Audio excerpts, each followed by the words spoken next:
របស់គ្រប់យ៉ាងសុទ្ធតែមានសម្រស់ពិសេសប៉ុន្តែមិនមែនមនុស្សសុទ្ធតែអាចមើលឃើញចំណុចពិសេសនោះគ្រប់គ្នាឡើយ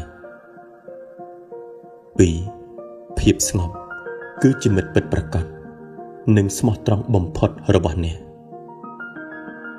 3. ទោះបីអ្នកទៅទីណាក៏ដោយចូលទៅទាំងបេះដូង 4. បុគ្គលអស្ចារ្យតែងស្វែងយល់អំពីខ្លួនឯងបុគ្គលធម្មតាតែងស្វែងយល់អំពីអ្នកដទៃ 5. ខណៈកំហឹងកំពុងផ្ទុះឡើងចូលគិតអំពីលទ្ធផលរបស់វា 6. ភាពអស្ចារ្យមិនស្ថិតនៅត្រង់ការដែលយើងមិនធ្លាប់ដួលនោះឡើយតែវាស្ថិតនៅត្រង់ការដែលយើងក្រោកឡើងវិញនៅពេលយើងដួលម្ដង 7.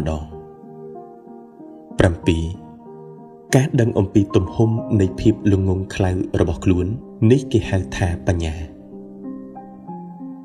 8. ចូលប្រកាន់យកភាពស្មោះត្រង់និងភាពទៀងត្រង់ជាគោលការណ៍ទី1សំខាន់ជាងគេសម្រាប់ជីវិត 9.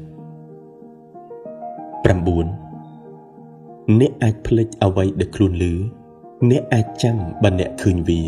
តែអ្នកនឹងយល់ប្រសិនបើអ្នកធ្វើវា 10. ទាល់តែអ្នកគោរពខ្លួនឯងទើបអ្នកដទៃគោរពអ្នក 11. ចូលសិក្សាអំពីអតីតកាលបើអ្នកចង់កំណត់អនាគតរបស់អ្នក 12. ជីវិតពិតជាងាយខ្លាំងណាស់តែយើងទេដែលចូលចិត្តធ្វើឲ្យវាស្មុគស្មាញ 13. បុគ្គលអស្ចារ្យតែងបង្ហាញភាពទន់ភ្លន់ពេលនិយាយជាមួយអ្នកដទៃតែបង្ហាញភាពរឹងមាំ